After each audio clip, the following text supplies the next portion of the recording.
So Jesse, today we've invited you on to talk to us a little about sales.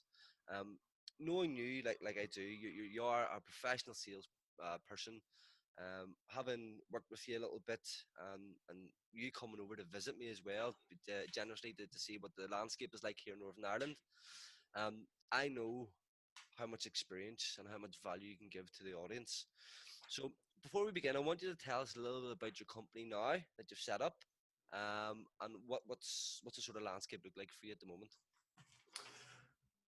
Yeah, obviously with the COVID-19 scenario. If you'd asked me maybe 4, 5, 6, well, yeah, 6 weeks maybe ago, my version of this might look a little bit different. But um, I set up Fortuna UK 2.5 years ago.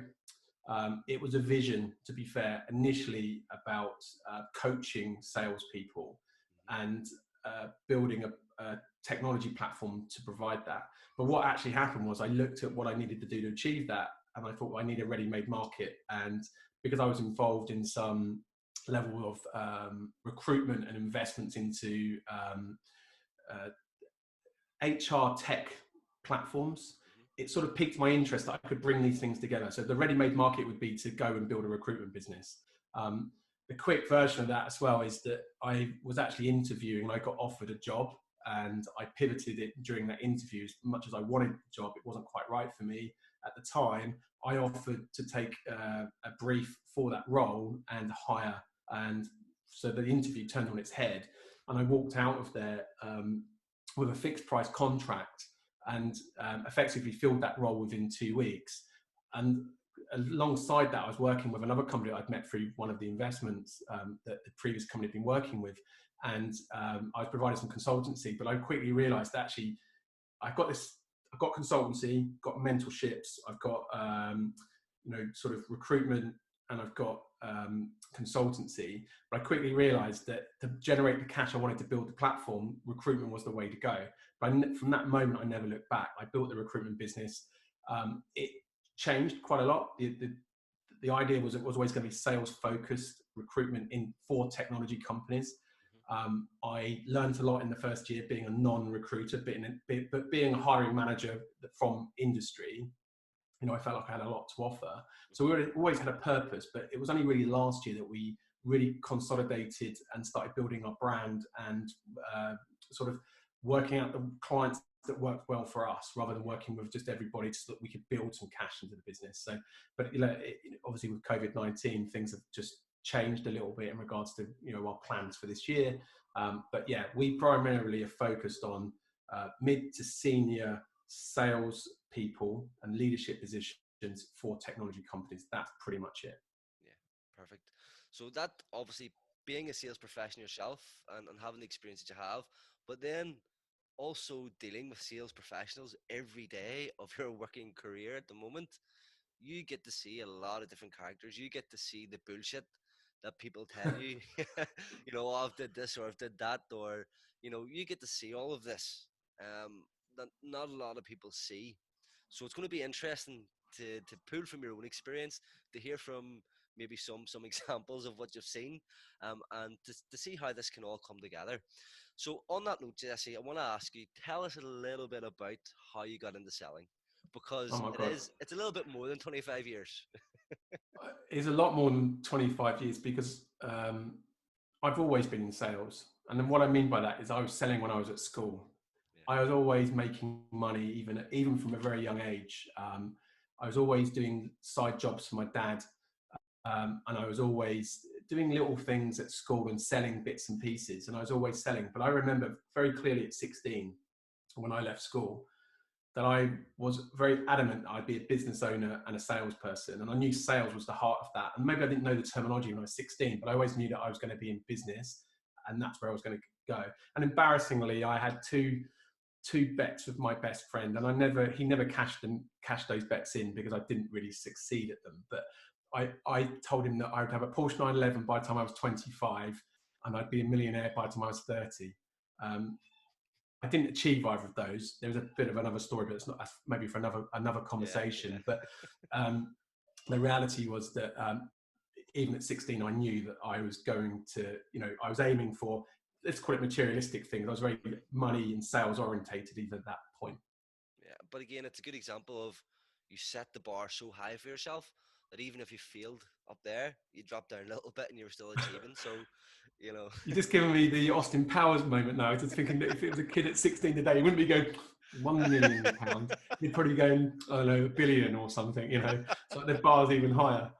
brilliant, yeah, for sure. So that's a little bit about how you got into selling at such a young age. Then we move on from being a young teenager into your professional career. Talk to us how that happened and what that looked like for you. I don't really think my proper professional career started until about, and I'm going to show my age now. I think it was about 94. I went to work for an IT tech business selling, and I stayed there a year. And I remember struggling a little bit. It was very old school. It was very much number. It was exactly what it should have been. At that time, it was very much sales driven. How many calls you made. We had a CRM, and it was quite exciting. But I went there, and do you know what? And I was probably a little bit arrogant, but I was like, I can do this better. I can do this better. And I had a bit of a chip on my shoulder, I think, probably. But that was a driver. That's not a bad chip. So I went to leave, and they said, "Oh, better people than you have left and not succeeded." And I said, "Well, they're not me." And I left. And I set up my own company at 24 years old. Wow. And the company that I left, I was effectively in direct competition with. And two things inadvertently happened. One, they refused to pay me, which started a legal proceedings for the money they owed me. And then second part of that was that they did a cease letter to stop me from trading, but they had done my work for me. They contacted all of the customers to say, if this guy contacts you, not to deal with him. So every time I called anyone, they said, "Oh, you're the guy. We've been waiting for your phone call." So it was like pushing open doors back then. Brilliant. But I got paid out, and I set up a company. I ran that for 5 years. Largely, that's where I think that I learned how to do things and how not to do them. It was a real learning curve. Yeah, just painful at times. But I spent 5 years of doing that, and then I jumped into the world of corporate selling, moving to Toshiba. So it was a huge contrast to running a small business at 24 for 5 years, suddenly jumping into working for Toshiba. And actually, at the time, my first son was born at the same time, so I had a huge amount of changes in my life. Not least having a business, then not having a business, going to Toshiba and having a child. So it was quite an interesting time. Crazy. So that kind of got you into the corporate world, and then obviously you've had a couple of different sort of roles there. We've been managing sales teams. You've been, commercial manager, sales manager, sales director. What what does that kind of look like for you? Because you're running your own business. You had maybe some people working for you, but then you went in as a management position. Um, I I've learned a lot, and I can share with you how I feel about that now, but only because I've had that journey. But the quick version, and then I'll try and summarize, was that I was a shit manager. I actually think I probably still am a shit manager. As a man manager, the difference is that, when I first got a proper management job, and I owned my own company, I was probably terrible to work for. I had very high standards. I worked extremely hard, highly aggressive young guy working in the 90s where it was okay to shout, right? And we were in a pressure cooker. And I was successful. So just 24 years old, when you've got money and you're a big fish in a little pond, it plays with your ego a little bit. Yeah. I came down into Toshiba, where I was in the sales environment as one of just many people, but representing a brand. I was very proud of the fact that I'd got this job. And typically Toshiba at the time only recruited people in those roles that had degrees, and I didn't have a degree. So I felt like I was educationally or academically very different. So my sales approach was probably really different than everybody else's. But again, it didn't hold me back. Yeah. Yeah. But when I got my first management job after leaving Toshiba, like in the corporate world, I made a lot of mistakes. I was almost like the sort of person that was, it's my way or the highway. It wasn't really, how can I work with you? And I learned a lot. And as I evolved through those years, I think I adapted my style. I softened. We talk about the selling styles today, and you wouldn't certainly get away with the old school of selling, in an environment today, or certainly it's not as it's frowned upon maybe. Yeah. So when I look back, what I've realized is that I've always been a leader. I'm not necessarily a manager of individual processes, but I'm certainly a leader. I'm very strategically minded, I'm happy to be on the coal face and lead by example. But what I learned was that I was more about, here's the vision, this is how we're going to do it. It's sort of invigorate everybody, go, wow, and motivate them to go and do it. But then the micromanaging of those KPIs, those Yeah. elements, that wasn't really me. And it just caused a huge amount of stress and anxiety, I think, in regards to, you know, how we run as managers. And looking back from a sales perspective, I could sell, as in something else I learned, and it's sort of a side bit for there, is that I learned from a sales perspective, I'm not the closer. Yeah. Uh, I am more about the business development and Yes. the relationship building, but not the account management. So I say I'm not the closer. What I suppose I mean, I'm not the continuation of that. And Of certainly, course. as I got into bigger, complex sales, I do appreciate and realise the importance of other departments in the selling process, rather than just the salesperson that gets the glory at the end of the day. Yeah. You know, and I learned that the hard way, I think, from being good at what I did to having some car crash moments in my career, as in, you know, I think I look back and cringe at myself, but then think, okay, I learned, and I love sales. I've been around it since day one, and I've said that I knew that's what I was going to do. And, you know, here I am now working with salespeople, placing them in technology companies for the industry that I've worked with for over 20 years. Yeah. So it's not a real surprise, but I've learned a lot about myself. 100%, Jesse. And you've hit on a few things there that are quite important for the sales profession at the moment. Number one, those sales professionals who are really, really good at selling aren't always necessarily managers. Even though they do get promoted into management positions, they tend to flounder. I've been there before as well, where yeah, I can sell, put me into a management position, get me to manage KPIs, and I'll just fall flat on my face sometimes. So I've been there too. In terms of where the sales industry has went now, like I say, it's changed, it's pivoted, and you've adapted. You've realised that the way that you sell, say in the 90s, has changed to the way that we sell now. So again, adapting, and people like yourself who have that experience of being able to change and adapt are vital to the sales industry. So yeah, I think you've hit on quite a lot there, which is vital. And I'm going to move on now to ask you a little bit more about your experience. So if I was to say to you, what would be your sort of challenges that you have faced in sales, or your current challenges that you see at the present moment? What would you say those challenges would be? Um, I think that in the past, selling in technology, quite often we were selling things that potentially were groundbreaking, that the market wasn't ready for. So selling becomes a bit of an education piece. You know, you have to do this prelude, and it can take time. The problem is, where failures start is because the business from here is forcing people to hit KPIs and sell, and force the customer to buy off them. Yeah, So a good example, I suppose, is it would have been the early 2000s when I was working at Toshiba.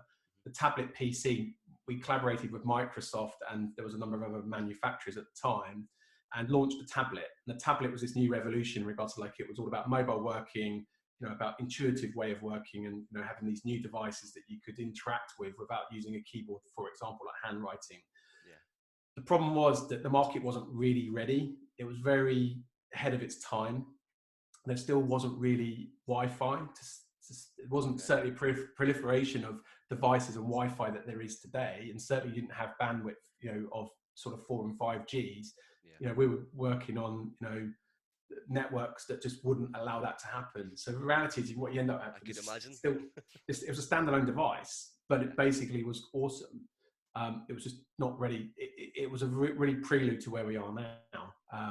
So groundbreaking. To the point there of the story is that the biggest challenges is I tend to work for companies where we have our own challenges because we're taking products to market, or, yeah, you know, I've worked for companies where, you know, they have challenges within the sales structure. You know, it could be anything, but the reality was that the biggest challenges I've seen is probably taking products to market that are probably too early for people.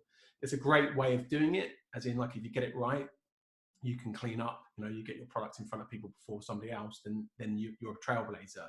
yeah, But the tablet was a great example of that. It just wasn't ready at the time. So that's one. But there are many like that. you know. And certainly they're not isolated because you're trying to sell a product or a service that the market isn't ready. So there's this education prelude that you have to do. It just might be to do with um, building a sales ecosystem that allows you to take that to market. And I would never underestimate decent sales and biz dev um, individuals Yeah. and marketing to help achieve that, because they're the ones that soften the blow for the salespeople to come in and effectively close the deals. So there's so many challenges in that I've seen, and certainly from my own industry at the moment. Again, we'd have to go pre-COVID-19 really. Yeah.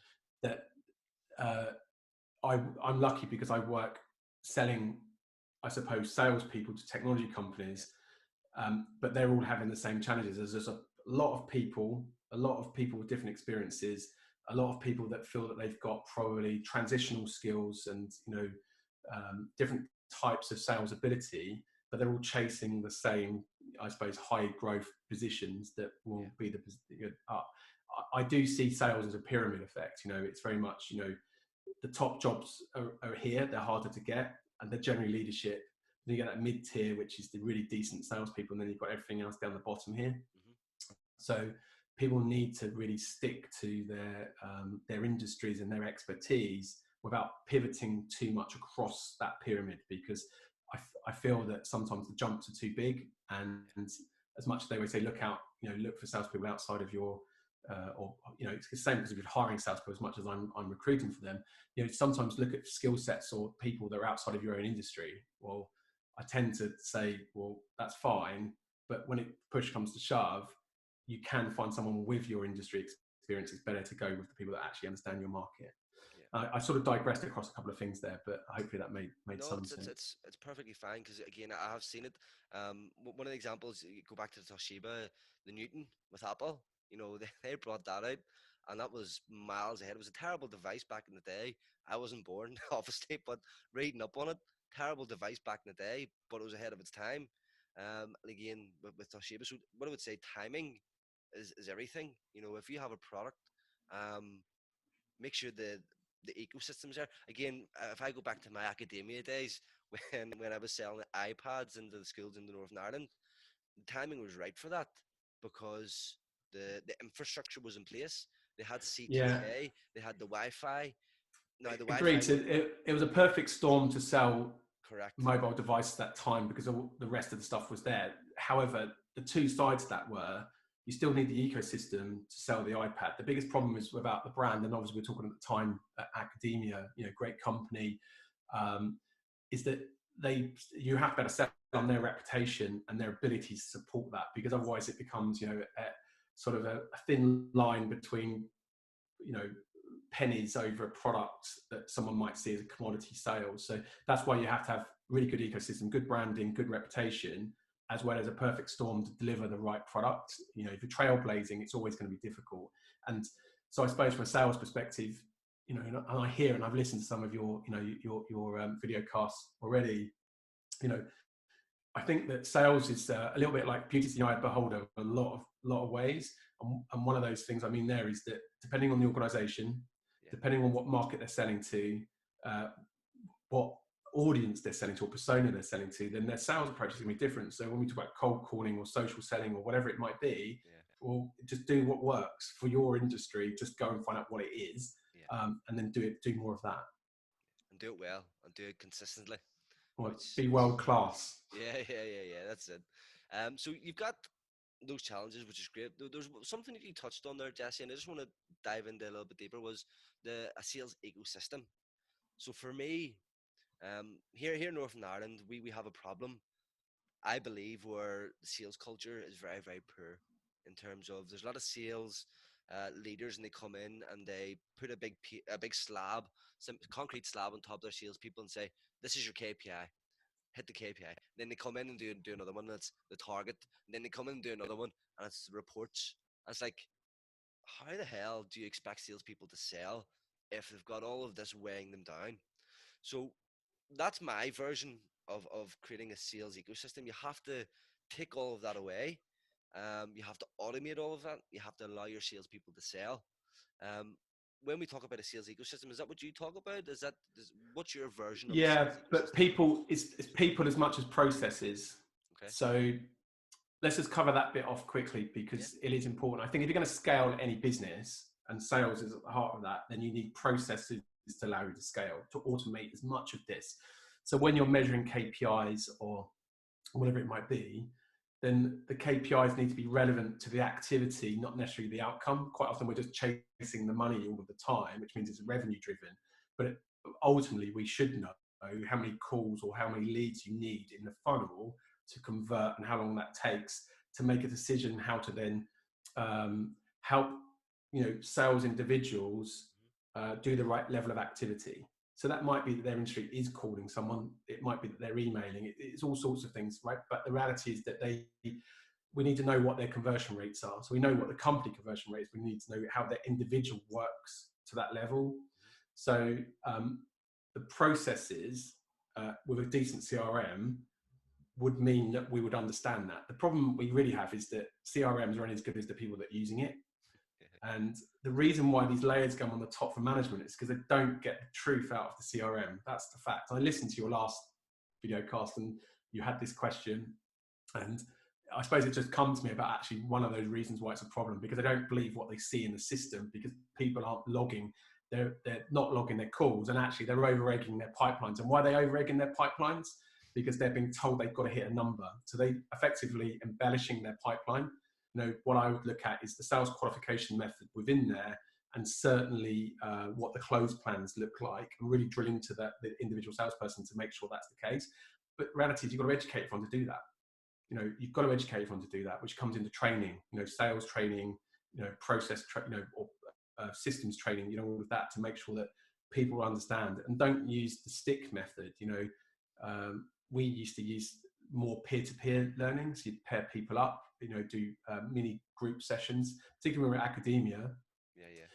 I built a mini team or a business in a business there. And part of that was that we would have probably 2 training sessions a week. One was led by an external or me, and another was led by one of our peers. So they would stand up. That one would be more of a stand-up session about what they learned that week or something they wanted to share. But effectively it shared best practices, and that might be like a hack in how to use the CRM. It might be how to access better pricing from a product or something. But it was sharing that information in a more collaborative manner rather than an individual manner. And I think that breeds so the ecosystem is quite complex because it's actually everything. But from a process perspective, you can't scan anything unless it's there. The reasons why the managers chuck the other layers on top is they just don't believe what they see in it, and they need to then extract that information. And again, they don't know how to use the systems, but certainly the CEO or the investors or the board or whoever, they don't know how to use the systems either. So it's all going to be extracted. So the other part of the ecosystem is the people around you, good sales ops, good marketing, good biz dev. All these things will help that process, because if you've got good sales operatives, they're going to be running all of that CRM and pulling all those numbers and extracting those reports where you're not relying on the salespeople. The reality is, if you wanted to treat the salesperson on the basis of the CRM, tell them if it doesn't meet these requirements, then you'll go on a PIP. I mean, it sounds brutal, but you could just say, get it in the system or you're on a PIP. Because if they don't put it in the system, it's not a truth, and I come into it and I dig into it, then actually you're always going to get found out. But it's just driven by poor behavior from the top quite often. They don't know any different. The salesperson becomes a sales manager. He reports into someone higher that hasn't sold for bloody years, and the sales manager thinks like a salesperson but wants to stamp his authority, but then needs to learn how to present that information back. It's poor. It's 2 different things. Why do you think in the army they send them to officer training?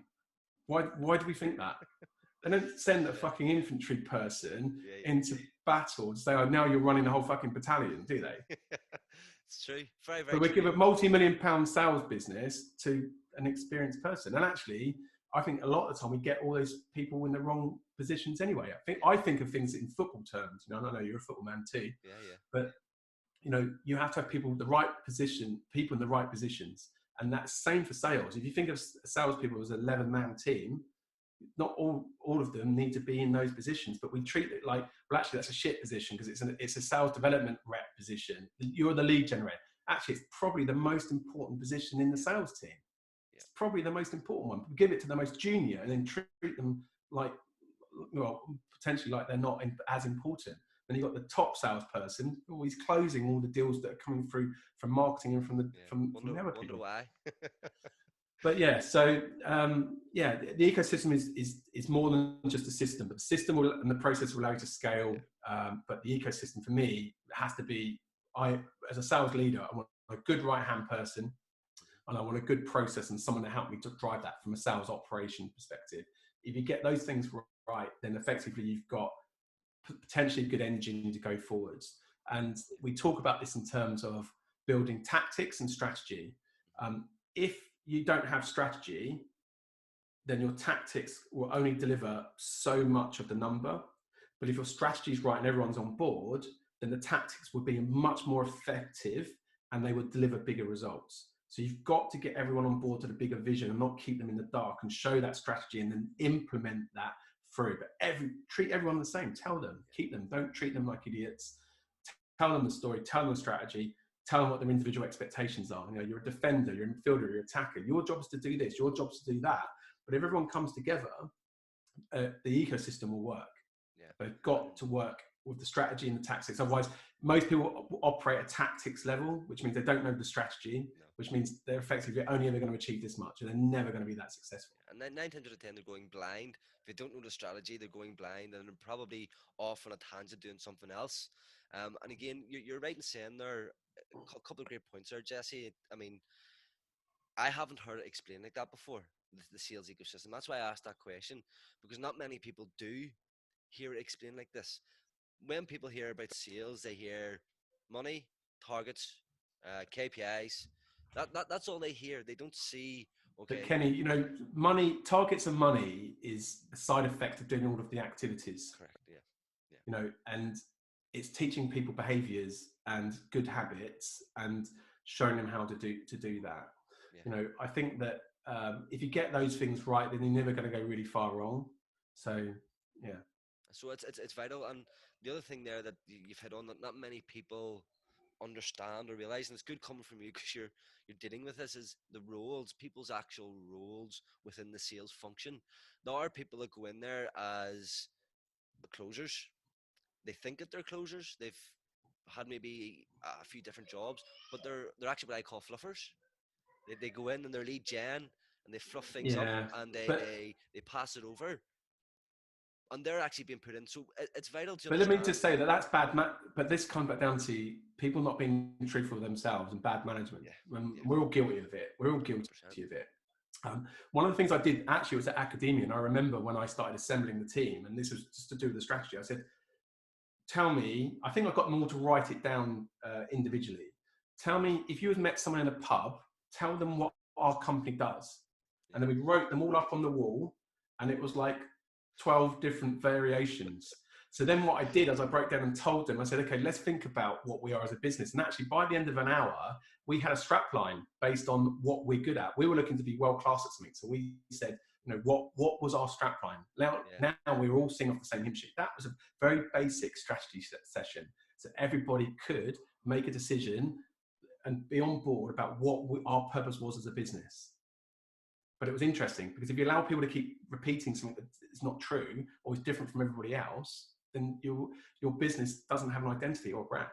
yeah. So it's getting people to align. You know, people may be at different levels and people may have this role and this role, but getting everybody to align. And it's something that IBM, you know, I've spoke to lots of people who have worked for IBM over the years. Um, when you worked for IBM, you knew what IBM sold. You knew what to say. But when you go to other companies and you work for other companies, they're like, this guy says to do this and this guy's. So yeah, that's a whole different session that there altogether. But understanding all of that, Jess, is fantastic. It's great to get your insight on that. I want to move on now to ask you something a little bit more on a positive side and to try and get a bit more of your experience. Um, what would be your top three tips for salespeople to become better at selling? Okay, sit comfortably. Number one, it's sort of number one is twofold really. It's bring a positive mindset but a very hard working attitude. Okay. because I don't think that if you can't work hard, then I don't really want you on the team. And I used to play football a lot, and I managed actually the same team that I played for many years. And I used to know who I'd employ out of those people. The way they played football would tell me whether I'd have them in my team or not. Does that make sense? Yeah. You could tell by their work ethics and whether they were. So there's two types of people really. There's a worker and there's a thinking person, and you can have both. But I think it was Sir Alex Ferguson. He said, "Nobody bangs on your door and gives you money. You have to go out there and earn it." And hard working is definitely a talent. And I think some people forget that actually working hard and that good working mentality or hard working mentality is actually a talent in itself. Yeah. And if you work hard, from an individual perspective, it means you can do better than maybe your current level of ability or understanding of something. Yeah. Does that make sense? Yeah. Yeah. Working hard, that doesn't mean you have to work 24 hours, but certainly you could work longer hours. That's one way of working harder, but it's just doing more in the time that you have. So being highly organized, being effective with your time, and like I said, maybe even doing the extra hour a day just to put the effort in. World-class footballers are going about over labouring footballers. Probably put in extra sessions to perfect what they do. They didn't get there by chance. They did it because they worked hard. Yeah. So that's something else they should do. And I suppose that comes into 3 top tips. I'm going to give an extra one, and I'll go back a step. Mm-hmm. It's about personal development. I think that people need to train, and they need to spend more time on personal development. And it needs to be a personal journey as much as it is driven by the company. Don't just turn up for work and expect them to lay the training on. So that sort of leads me on to the second one, which is sort of leads into this a little bit, which is a good tip for salespeople is to research and get a good all-round knowledge. And I don't just mean about their sector. I mean about the world. I used to always ask people, who's the Chancellor of the Exchequer? And it was really crazy that most people didn't actually know who the Chancellor of the Exchequer was, for example, or how much a pint of milk was. We all lose touch these things. I'm not, blaming them, but what I wanted was people that not only really had deep knowledge and subscribed to industry recognized magazines for the sector they were selling into, but they were also sort of well read, that they could understand that, because it gave them more confidence and more ability to talk in general terms to prospects, rather than being quite functional and nothing under the surface. So you knew that what's happening in the sector. It could be, there was an acquisition or a merger, or someone had gone bust, or someone just been appointed in a high profile position, or the bank interest rates had just been lowered, and the Prime Minister had said this, but maybe you had a bit more in your bag when you kick back when you talk to your prospects, that you might find something that they might touch on that would find relevant, and they'd think that you really knew what you were talking about. And I think that most people don't do enough of that. They don't do enough research, and they don't look at all of they don't live and breathe their industry. I think that's probably the summary of that. The third thing, if it was limited to 3, was personalization. So their approach about further to the research is to make everything they do personalized to the person you're speaking to. That doesn't mean the organization, it means the person. It could be down to what their interests are, what their job title is, what their responsibilities are. We know that when we're selling to companies, quite often we're in a multi-tiered or multi-contact journey, and the receptionist is as important maybe on that journey as speaking to the CEO, because the information you glean and what you take on these journeys and how respectful you are to them will allow you to personalize your approach when it matters, because you can say, I spoke to, I used to do this quite a lot. So we were selling a software asset management solution.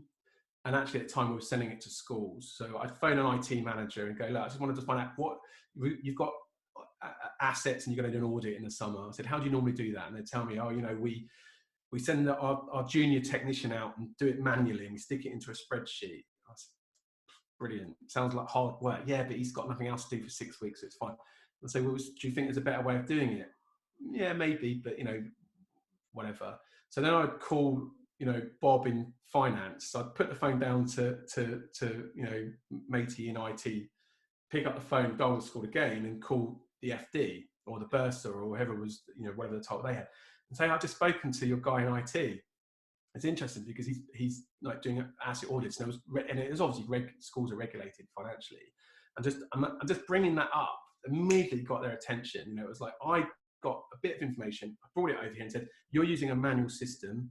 You're using X platform because I already found that out, and you can integrate this and save yourself some time and money." Which sounds like a bit of a no-brainer, really. But it was just my point that you could glean information and then use it how you want it. So 100%. personalization was tailoring your tool to the individual. It wasn't just about knowing that what football team they supported or what they did at the weekend, as much as that's, if that's the type of relationship you want with your client base, then great. But generally, that's post-selling, in my opinion. It's Yeah. more about building the relationship further, because it's a land and expand approach. You want to sell them more, keep them on the hook, and give them a good customer service. You need to get to know them better, but very difficult to start asking personal questions during the process of the first time you're selling to them, which is really my specialist area. Selling to people you've never met before, and building that picture up so that you know the right time to try and sell to them. Because, by the way, very, very importantly, selling only starts when the person buying decides that the sales cycle started, because they've already made a decision to start buying, not because you decided that you're now on the pipeline and that person doesn't even know they're on your pipeline, Yeah. because they haven't even made that decision that they're entertaining that. Yeah. Just on that, how many times, so the whole personalization, three fantastic tips, Jesse, and I would align myself with quite a lot of them, to be fair. Particularly the knowledge and the personalization. Know as much as you can in the world. The more that you know in the world, the better the conversation. You'll be Yeah. able to, someone starts talking about stocks, someone starts talking about horses, someone starts talking about cars, you will be able to have a conversation and instantly connect with that person. And that Yeah. then leads into your personalization. We can then have those personal conversations. But on that note, that process in itself, the connection, the knowledge, the personalization. How many times would you reach out to a person? How many times would you reach out to a prospect before you feel that you have made that connection with them and you can say, listen, I think this is the right product for you. Could we have a conversation? Could we have a meeting about this? I'll be honest, I'm not sure that there is a definitive answer to that. Yeah. I think that On it depends average, on the product, and it depends on the product you're selling and the need, because it can be obviously quite complex. Like, of course. I I think this comes back down to, it's a team effort, and I think that I want to emphasize that and answer it that way. Okay. A salesperson needs that ecosystem and it needs teamwork. I've got a story. I'm not going to go into the detail, but effectively, we had a customer churning through poor service or whatever, Okay. and what we uncovered was that they were going to go to tender, and they were going from what was quite a small opportunity that we were working on, or what we'd been selling them to as an existing customer, to something quite large. Okay. And quickly we assembled a team, and they didn't really necessarily know it had been maybe poorly account managed. I'm not really sure the full detail, but what we did, we ended up going back in, even though we were about to lose our customer, and we completely turned this around. So that they went from spending 40,000 to 400,000, for example, because suddenly we had this opportunity. We had to address it, and they could see that there was more to what we were doing at that time. But that was a team effort. There might have been a crack, and it might have been the salesperson that identified it, but the reality is that it became a team effort. And I do believe that, I work with a lot of startups, for example, and I think the CEO or the person that invented the product or the service they're doing is actually the best salesperson, but they're not necessarily the best person, because they're passionate about it, right? They know what they built it for, but they don't necessarily have the ability to get on the phone or drive marketing and inbound and all of that. But what you ideally, and it might be, do you know what? It might be in Salesforce that I heard that did this, and maybe I shouldn't name drop, but Yeah. Yeah. what they did was that they had a pitch team. So they just pulled out the big guns and just basically brought a pitch team in and delivered this perfect pitch, like they're actors, I Ah. suppose. They Yeah. were Yeah. Yeah. very well trained and drilled to turn up for a customer pitch and bang, nail it, absolutely nail it, because they're a pitch team. Yeah. And I think that's what sales is about. It's not necessarily always about the individual. It is about the other people. Salespeople generally only going to be as good as other people around them. And if you've got a shit team, then actually it's going to affect your ability to sell. We've always said it. If you've got a shit product, well, it's not going to be selling it for very long. Yeah. But you need a good team around you. But I do like the idea of having a pitch team, where it comes That's in and vital. closes it. That's vital in Yeah. what you're saying there, Jesse, in terms of, and it's what Sales Haven is all about as well, is building a community for salespeople, bringing salespeople together so they don't feel alone. so they do have a team to lean on. Not necessarily every business has a good sales culture. Not necessarily every business understands the sales function how it should be. So in essence, what we do here is we build that sales community so people can come and have that culture, and bounce ideas off each other. But if you do have a business and you are listening to this, that's vital what you just said, Jesse, in terms of the sales professional isn't the only person that will get the deal over the line. It's going to be the MD, it's going to be operations, it's going to be finance, it's going to be all these other people behind the scenes. The salesperson is just the voice of all of this. It's just the amplifier of all of this more often. So I think you've hit on a fantastic point there. So thanks very much for explaining that. Good. The next sort of question I'm going to ask, um, what would you change about how people are selling? So we've covered quite a lot, Jesse, to be fair, and if you find an answer to this question, I'll be surprised. But there's lots of things that people are doing wrong in sales. So what would you change about how people are selling? Well, the context of that question is I think that the salespeople, generally, when they get into sales, they're not necessarily driven professionally to come into the sales environment. I'm proud of being a salesperson and see it as a profession, but you hear too often people fall into sales for Yeah, whatever reason. yeah, That's not a bad story. It just means that there's probably a high churn of salespeople, hence why they get a bit of a bad reputation. yeah, And it's not necessarily all about wide boys selling, right? But the biggest problem there is, and so the context is that they chase the money. They get involved because they've been told that they can earn all about lots the of money. money. Yeah, So it's a bit of a catch-22 because you want salespeople by definition to sell, and to do that you incentivize them to earn loads of money. But the reality is that I want people that can change, do all the things I said about research and be passionate about what you do and really understand your industry, but go about it in an honest and sincere way. Integrity is vital. Don't lie, don't sell product, don't do anything that isn't right. You just know in your heart whether that's right or wrong. If you're passionate about what you're selling, if you believe it, then it will come out and you'll show that to your client. But the reality is that your prospect, sorry, but what you need to be sure is that you're telling them the right thing for the right reasons. Earning money and hitting targets is a positive side effect of doing all that other yeah, activity correctly. It's as simple as that. So that's what ultimately I would change about the selling as a sales yeah, approach. Just more honesty, more integrity. yeah. Be more ethical, and I believe in this as well. In terms of the reason why I believe in this is I've been there. I've been the salesperson selling for 7 years. Hated the industry, hated what I was doing because it was all about the money. It was all about the money, money, money. And then I had to look at myself in the mirror and say, why did I hate this industry? Why did I train to be a barber? Yeah, I think we forget. you know, Well, we sort of forget that it's bloody. I love my Rocky films, but I can use this in any scenario really. We switch passion for glory. We forget why we got into it and what we're passionate about, and then we become true, successful. And we forget actually what we were really like, what this was about, because suddenly we're just glory hunters, and it's just like we're making it look easy, but we're not passionate about what we do. We lose our mojo somewhere along the line because yeah, culturally business changes and people implement things badly. I used to say there's no such thing as a bad employee. It's only bad management or bad direction. You've got to give everyone a chance.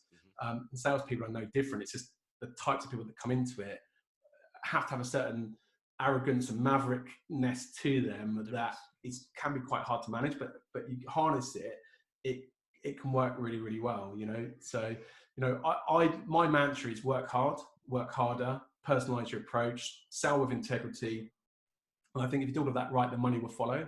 Because, like I said, before, it's a positive side effect of doing all those other things. But you can't beat working hard and integrity, and being yeah, passionate about what you do. brilliant.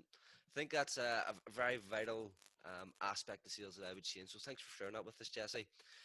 Jess, that better wraps up all of our questions. So thank you very much for taking the grilling. You've That's you've been been very it's been enjoyed. Listen, it's been enjoyable. I can talk for Britain, so sorry if I've gone on too long. But yeah, happy to be here. no, not at all. You have a wealth of experience and a wealth of knowledge, and it's been great to capture that. Jesse, just before we shoot off, could you tell the audience where they can find you if they're looking to work with you, and the types of people that you're looking to speak with? Well, do you know what? I mentor people from all over the world, from all walks of life. It doesn't have to be specifically with my industry. And as a business mentor as well, working with all sorts of people from all industries. But look me up on LinkedIn is probably the best way. It's where I'm spending most of my time. so you can find me very easily. There's only 2 Jesse Westgates on LinkedIn, and one of them's a false account. So you'll definitely find me. And failing that, go to the website fortuna.uk.com.